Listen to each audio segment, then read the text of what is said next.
Road to 100k subscribers ekyagenda mu maaso wano ku Celeb Jazz katuuzayo abantu batono nnyo tubeerenga tuweeza emitwalo 10 situjja kusaba gwenena gy'oli asinzire kubanga otulaba mu nsi ez'enjawulo ne wano mu Uganda mubeerenga ate you can subscribe to this channel please and please subscribe bw'olaba video eno ng'eriko Celeb Jazz wadde ku TikTok subscribe because when you subscribe you give us you moral boost us okitegede mu boostinga morali yaffe okulaba munate twongera okuba nga tukola ki nga tubaweereza so road to 100 subscribers okufuna play button eyo mutuyambe tubenga tugireeta wane waffe e Uganda tujja kuba tujaganyiza wamu nammwe nga twakola ku mitwalo 5 so tukyagenda maaso naye nga ensonga za Wuma zikyagenda maaso kwajja wano mu ggwanga lya Uganda era okulonda kugenda maaso akamyufu abagenda okukayitamu bavudde bamaze okunona nomination forms era nga tulabyeko the likes of Fina Masanyalaze, the likes of Daddy Andre, the likes of waliwo mu bamwito w'omukebete w'omuki something like that bafudde bangi nnyo okujja kuba nga nomination forms zino okuva wali ate ku offices za Wuma esangibwa ku National Theatre ekizimbe ekyo oba theatre eruddewo nnyo opposite ne parliament ya ggwanga lya Uganda bali baagala ogijjawo but you know nga emanyi muno artistry bana Uganda twagala nnyo art twagala nnyo creativity ne tulwana n'ebiranga esigalawo era nabadde ko over the weekend ku muzannyo ogw'omulungi ennyo ogumanyiddwa nga ogwa merchant Venus in the merchant code so gwabaddewo omulungi nnyo era njaga kwebaza the directors okuli n'abazannyi okuli Patrick Nkakalukanyi n'abala okuba nga ate kyemwakoze kyamanyi nnyo okulamutirawo omuzannyo omulungi ng'ogwo katabo nakasomye naye natuse ku muzannyo ne ngulaba nga it's such a wonderful production so big up upon yourself wena abakola theatre nawudde bakayimbira directors bazzeemu nabo emizannyo gyabwe wali ku Bat Valley Theatre mugende mubawagire Mariam Ndagire likes of Senkubuge Andrew Ben Kibuka n'abasiga Jim Nakachwa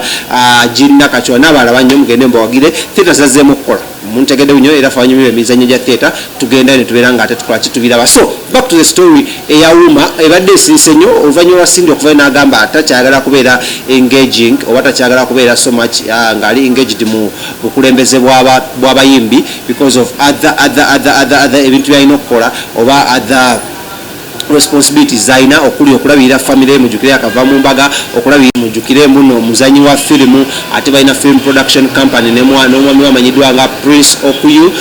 so ebintu bingi nnyo bigenda maaso mulamu sabde nagayagala buno obuvunanyizibwa abuwummuzeeko then ate asobola okuba nga akwasaganya obuvunanyizibwa obulala ate obufaanaganako ng'obwenkunyonnyodde emabegako so ne bagamba kale ekiro ekisobola kubeerawo nga ne tulina president atutwala tulina vice president mujukire muno ne big eye waliwo ebyavaayo ne bigamba muno engeri yali mu finance yabuzaabuzamu ko kasembre naye yavuddeyo n'agenda yagala kwesimbawo kuba president then King Saha surprisingly enough naye yavuddeyo n'agamba kakulemberemuko kabavugemuko mumuwe naye abavugemuko katolemuko ku bayimbi akyusemuko ku narrative ebaddewo mbuno bayimbi bali Cindy Wike Benda n'abalala bagenda okuba nga bafuga ekibiina kino kano naye kaveyo kakiikire ku barasta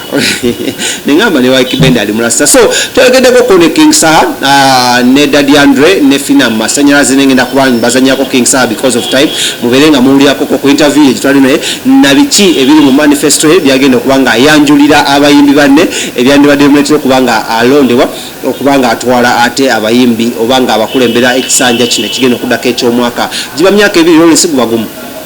noza giba myaka 2 yes myaka 2 abavugemukawo aitwabe oba wanaabawo changes mu bukulembeze bw'abayimbi so Wuma is Uganda Musicians Association mujukire eri affiliated ku that is microfinance support center still n'ebirala bingi nnyo so let's go into this interview ate tugenda kuba tugenda mu maaso n'ebirala bingi nnyo about King Saha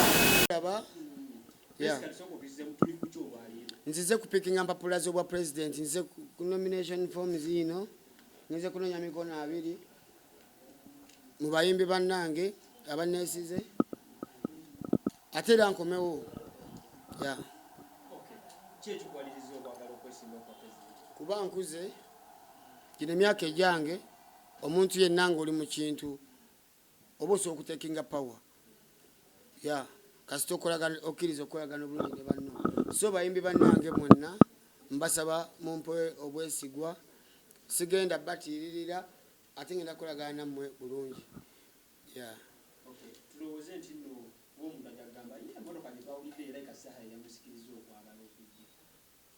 nze nina emmotoka nina ennyumba gyesiriddamu nina ebintu bingi okitegedde naye nina n'obukulembeze mu nze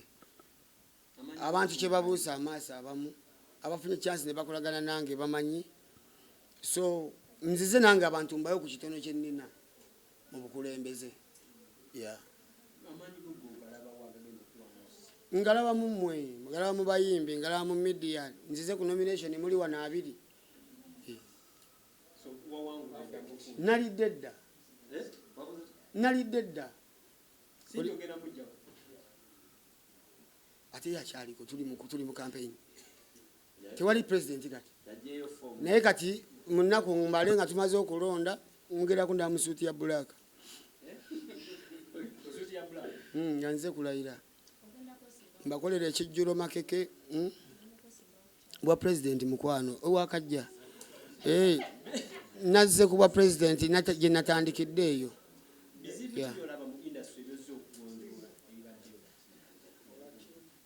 mu industry mulimu royalties mulimu kola tunes mulimu governance eziri mundaawo mu UPRS waliwo ebintu bingi byetwetaaga okugatta ffe ng'abayimbi tubyetakingire over nga ffe tubyefugira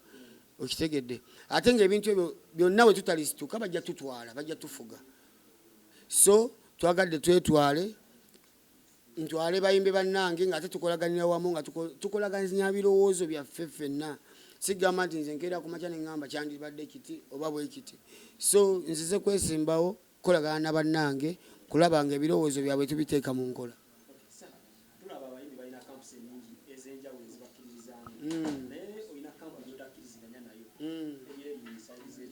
eriwa bampa akalulu balabe tugenda kweyagala tujja kulima kasitampa akalulu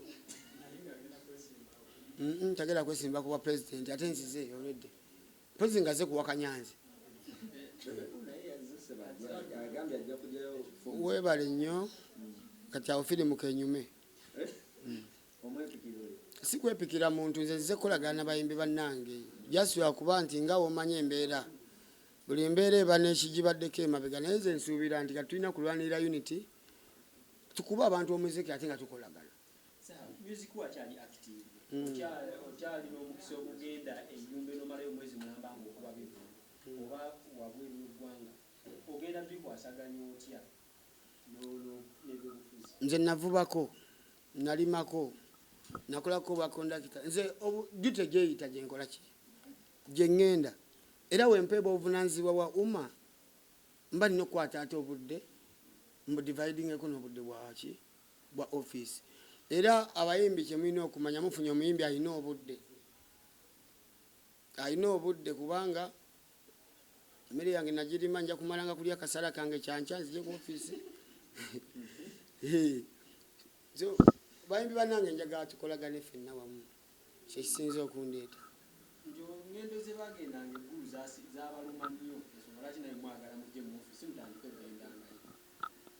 ndowoozayo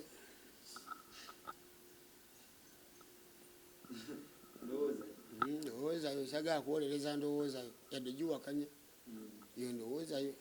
okkiriziganya n'ekirowoozo kya King Michael nti nno abafuzeeko emyaka ebiri baveeko n'abala bayingire mu ofiisi wekyandibadde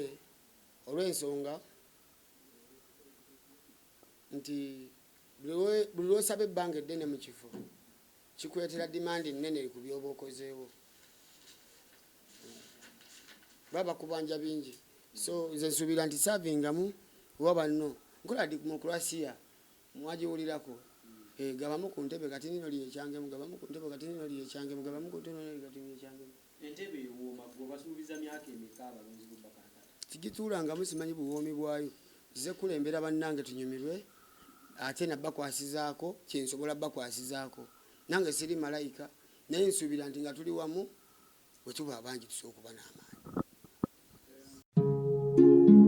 oyagala omukolo gw'ogwenjawulo gubeere n'ebijjukizo mu nnyumba yo kankwanjulire ba King Montage Photo Studio ffe bakafulu mu kkuba ebifaananyi n'okukola vidiyo olina wedding birthday party kukyala nika baby shower photoshoot oba music shoot na buli kimu kyonna ky'oyagala ffe tusobola okuwa ebijjukizo ebirungi eri ebirooto byo ate nno mwana wattu kusintiiza omuntu wa bulijjo tusange bannankulabe ku bitaala ku Prime Tower level 3 room D04 okumanya ebisingawo tukubire ku namba zino noti 7 noti 2 emu noti 4 emu 25 oba noti 755 3 731 oba noti 777 noti 23 4 noti 5 King Montage Photo Studio ffe tusobola okuwa ebijjukizo ebirungi ate nno mwana wattu kusintiiza omuntu wa bulijjo